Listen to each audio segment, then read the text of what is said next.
1592년 임진왜란을 겪으며 백성들의 삶은 피폐해져만 갔습니다.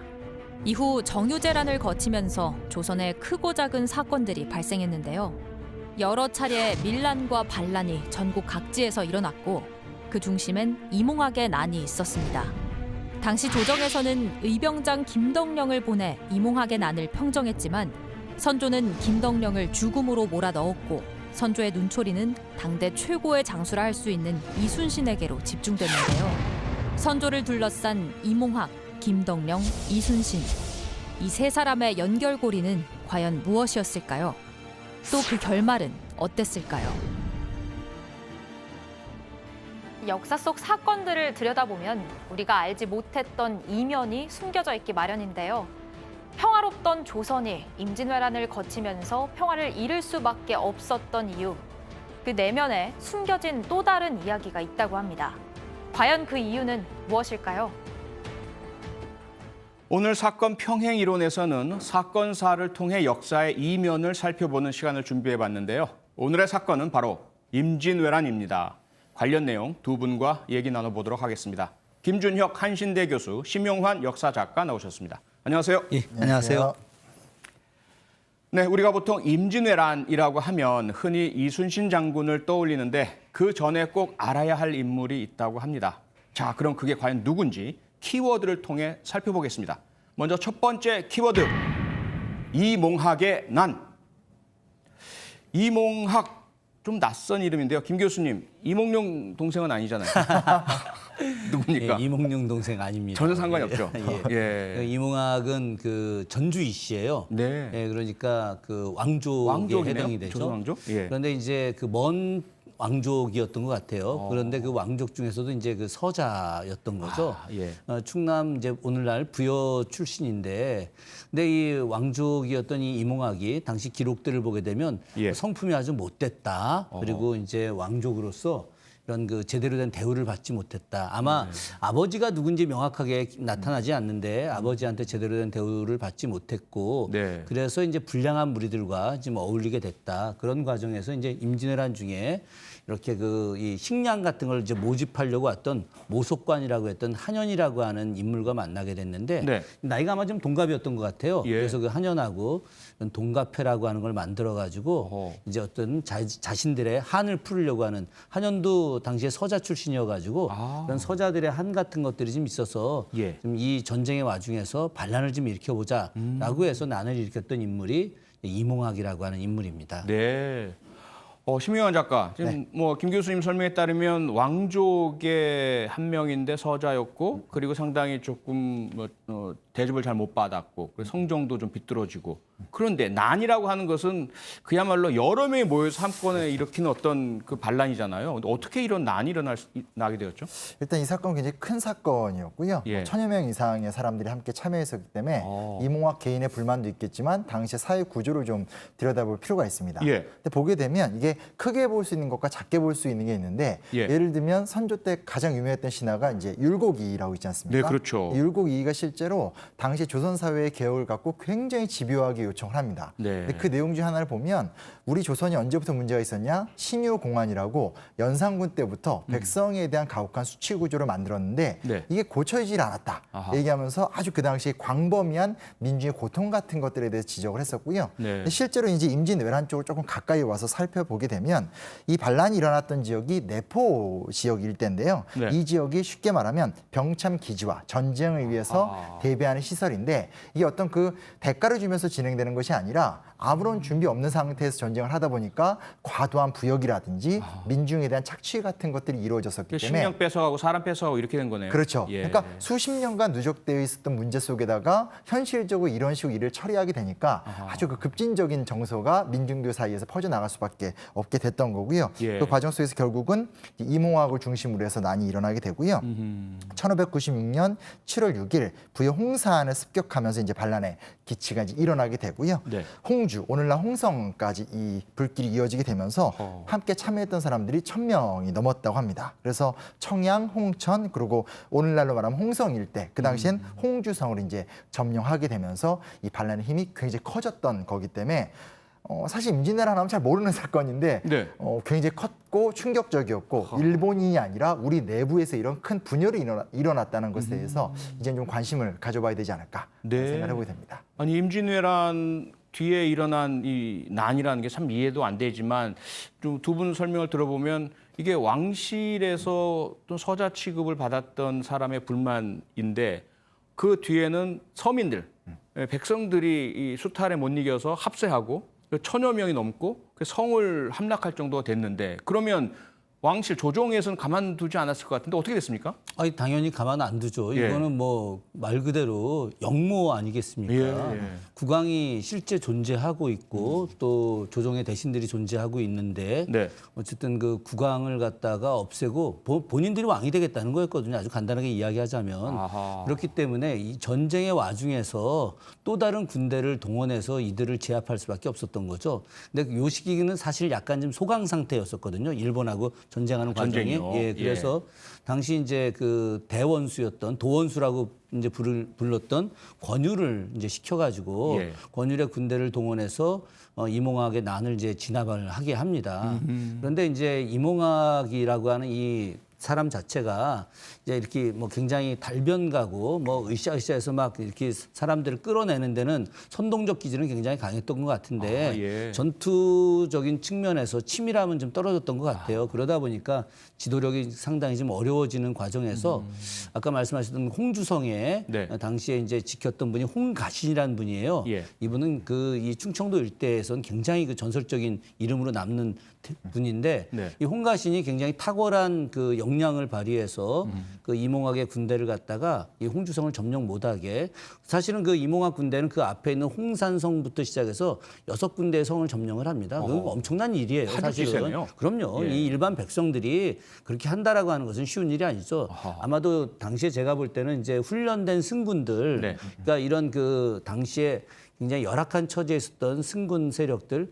저는 뭐 사실은 그 이몽학의 난이라는 게 10년 전에 정여립의 난과 연결되어 있던 사람들의 네. 분노의 표출도 같이 결합되어 있다고 생각을 하는데 예. 부여에서 전주가 멀지 않거든요. 네네. 근데 어쨌든 당시 홍가신의 군대가 그 이몽학을 갖다가 차분하게 제압하고 결국은 이제 이몽학의 부하들이 네. 이몽학을 어떻게 신뢰가 안 되다 보니까 죽이게 되고 아하. 그러면서 이몽학의 어떤 난이 자연스럽게 마무리가 되는 이제 그런 상황이 된 거죠. 자, 예. 그런데요. 이게 이해가 안 되는 게 전쟁 와중이잖아요. 적군의 침입으로 나라가 참 백적 가운데 몰려 있는 전쟁 와중에 난을 일으킨다고 난을 일으킨 사람에게서도 문제를 찾아야 되겠지만 그 당시 임금 선조가 이 좀 뭐 존경과 신뢰와 선망을 받지 못하는 리더십 문제가 컸던 거 아닌가요? 아니 뭐 그건 너무 명백한 거죠. 선조가 아니 전쟁이 났는데 예. 한양 도성을 지켜야 되는데 임금이 제일 먼저 도망가고. 도망가잖아요. 예. 그러니까 도망갈 때 아하. 당시 엄청난 충격을 받은 거예요. 왜 네. 그러냐? 백성들이 자기 가마에 돌을 던졌거든.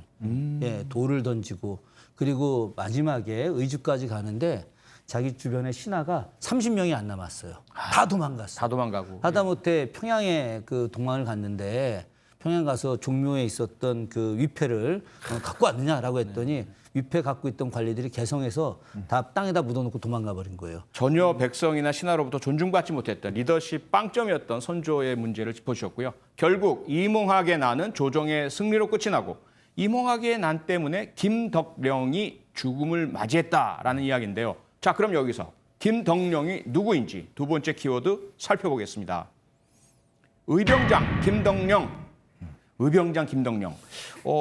좀 낯선 이름인데요. 김덕령이 도대체 누구고 왜 영모 사건에 끌려 들어가고 죽음에 이르게 된 겁니까? 그러니까 저는 오늘 좀 시간을 통해서 임진왜란의 선조랑 이순신 외에도 많은 사람이 있었다는 것에 대해서 좀 알았으면 좋겠다는 말씀을 드리고 싶고요. 맞아요. 사실 예. 의병장 하면 곽재우가 굉장히 유명하잖아요. 곽재우, 예. 근데 곽재우 하면 이제 경상도 쪽의 의병장의 대표 주자라면 네. 김덕령은 아주 쉽게 말하면 전라도 지역을 대표하는 아주 유명한 의병장이었고요. 예. 광주 출신이었고 전주까지 무리를 이끌고 와서 중요한 역할을 하다가 국가에서 이제 의병과 관군의 편제를 새롭게 정비하면서 네. 권율이 이제 쉽게 말하면 지도자고 어허. 그 밑에 곽재우, 이제 김덕령이 함께 영남 지역을 방어하는 역할을 하게 됩니다. 예. 그래서 거제도라든지 고성 같은 아주 중요한 지역에서 왜군과 싸우면서 큰 승전을 올렸던 네. 당시로서는 아주 탁월했던 의병장으로 불렸던 인물인데요. 아하. 근데 아까 선생님께서 이제 김유혁 교수님께서 말씀하셨듯이 예. 전쟁이 중간에 소강 상태를 겪게 되면서 예. 이 어떤 휴전 회담으로 진행이 되거든요.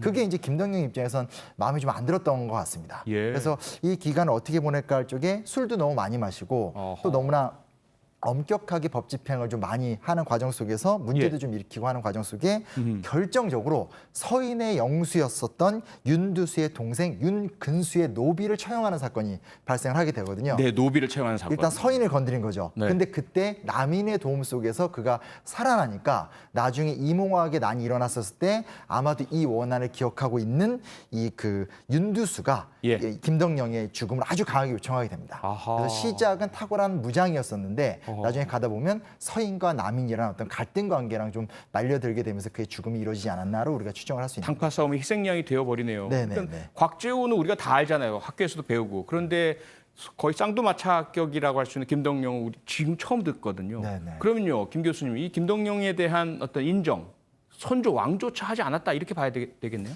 아니 뭐 당시 백성들 사이에서는 김덕령, 이순신이 최고였죠. 그렇죠. 예, 뭐 예. 곽재우 뭐 이렇게 해서 네. 임금보다 더 위대한 인물로 평가를 받았으니까 뭐 예. 당시 이 설화에 보면 뭐 날개가 있었다 뭐 이런 이야기까지 있었는데 영웅화. 그러니까 어쨌든 당시에 김덕령이 굉장히 대단한 그 역할을 했었기 때문에 네. 선조 입장에서는 김덕령을 이제 인정하고 싶지 않았던 거고 그 와중에서 아까 이야기했던 이몽학의 난에 예. 김덕령이 개입을 했었다. 김덕령이 이몽학을 도와줬다라고 하는 말도 안 되는 가짜 뉴스에 가짜 뉴스. 예, 선조가 예. 그냥 완전히 넘어가서 이몽학을 잡아서 죽이려고 한 것인데 이몽학이 그 과정에서 뭐 고민을 너무 많이 받다가 다리가 부러지고 몸이 막 망가졌는데 아이고. 이몽학이 나는 죽을 이유가 있다. 부모 3년 상한도 치르지 않고 의병 일으켜서 나간 것이 나는 거꾸로 효를 안 한 것이고 그러니까 보통 3년 상하는 동안에는 이제 안 나오거든요. 그럼에도 네. 불구하고 나라를 위해서 나왔고 반어법이네요. 예, 그러니까. 그렇죠. 그리고 예. 내 부하들 훌륭한 부하들인데 나를 죽이되 내 부하는 죽이지 마라. 아하. 이러니까 손조가 더 열받아갖고 저 자식 뭐야 저거 죽여. 나보다 막 더 이래서. 뛰어나잖아. 뭐 이런 거네요. 그래서 실투심. 바로 죽게 만들어버리죠. 예. 당시 나이가 30세밖에 안 됐었던 상황이었기 아, 때문에 영웅인데 네, 영웅을 너무나 가혹한 그렇게 행동을 했던 거죠. 가혹하게 그 나중에 고문 이제 끝에. 정조가 충장공이라고 하는 호를 내려줘요. 시호를. 그 광주에 가 유명한 충장로 있잖아요. 예, 예, 충장로, 예. 그 충장로가 이 김덕령의 김덕령입니다. 이름 따서 나온 거예요. 네, 그 이후에 이해 안 가는 일이 발생을 합니다. 바로 우리가 잘 알고 있는 이순신 장군의 역모 혐의가 있었다라고 하는데요.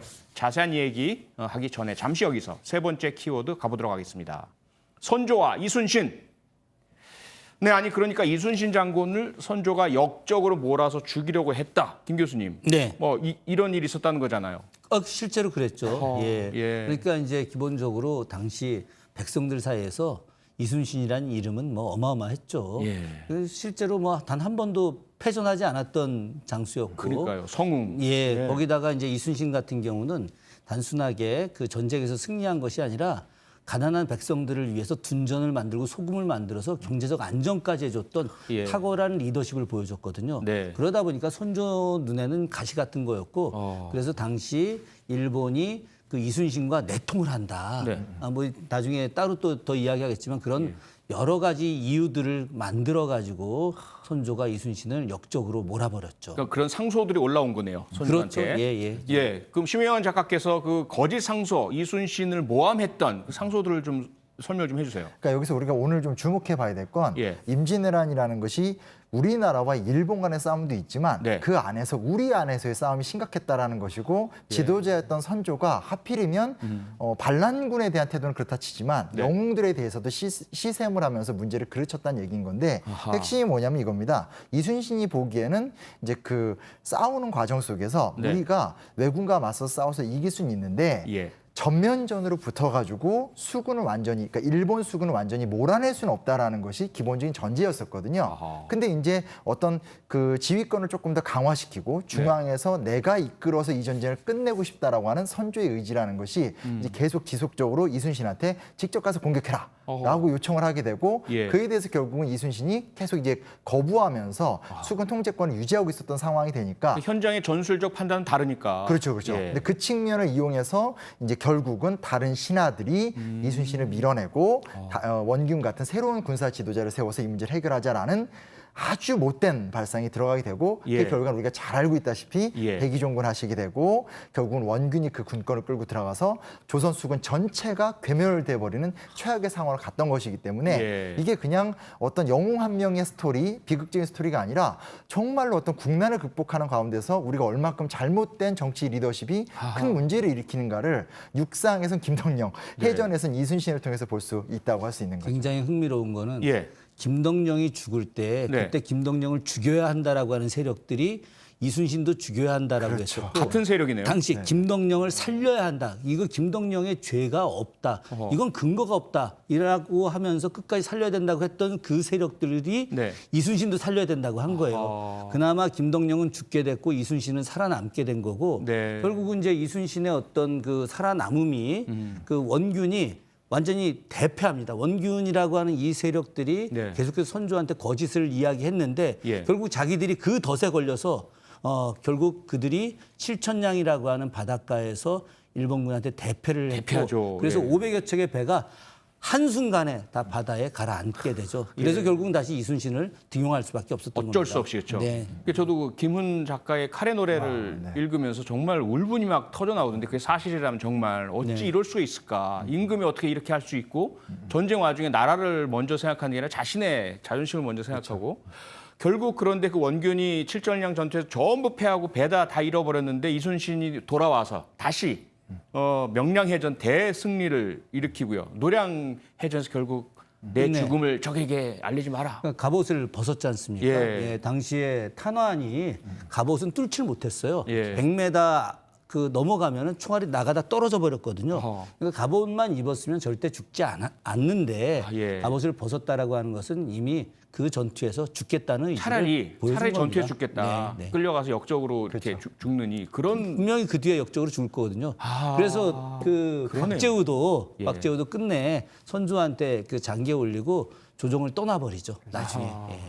자 그렇다면 뭐 역사의 가정은 없다고 하지만 만약에 선조가 제대로 된 판단을 해서 처음부터 이순신 장군에게 다 맡기고 김덕령도 잘 활용해서 했다면 우리가 임진왜란 쉽게 이기고 국력이 더 성장했지 않았을까요? 임진왜란 자체를 쉽게 이겼다고 얘기하기는 좀 힘든 것 같고 힘들고요? 왜냐하면 저희가 워낙 자원이 없었기 때문에 아하, 다만 이런 오늘 얘기했었던 불필요한 과정 속에서 훌륭한 인재들이 사라지는 그 피해는 막을 수 있었죠. 그건 막을 수 있었다. 아마도 지금 심 선생님 말씀처럼 예. 전쟁 이후에 후유증 극복이 훨씬 더 용이했을 거다. 아, 예, 화합과 그건 분명하실 통합. 겁니다. 네. 예, 벌써 마무리할 시간이 다 됐습니다. 오늘 사건 평행이론은 좀 새롭게 사건사를 통한 임진왜란에 대한 두 분의 얘기 들어봤습니다. 역사학자 입장에서 오늘 이 내용을 통해서 꼭 전달하고 싶은 메시지가 있다고요. 지도자의 능력, 그러니까 지도자는 자기보다 더 뛰어난 사람들의 진심을 믿고 네. 그와 함께 세상을 위해서 일을 해야만이 아하. 이 나라를 부강하게 만들 수 있다라고 저는 늘 생각을 합니다. 지도자의 능력 정말 중요한 키포인트 같고요. 심의원 작가님은요? 네, 사자성어가 없어져서 굉장히 좋고요. 같은 이야기도 네. 관점을 바꾸면 새로운 생각을 할 수 있기 때문에 아하. 앞으로도 저희가 좀 새로운 이야기 위주로 이렇게 갖고 와서 이야기를 한번 좀 해보도록 하겠고 그 첫 번째 시간으로 저희가 한번 새롭게 좀 준비해봤습니다. 관점이 중요하다. 새로운 관점. 네, 의미 있는 이야기 같습니다. 여기까지 듣도록 하겠습니다. 두 분 수고하셨습니다.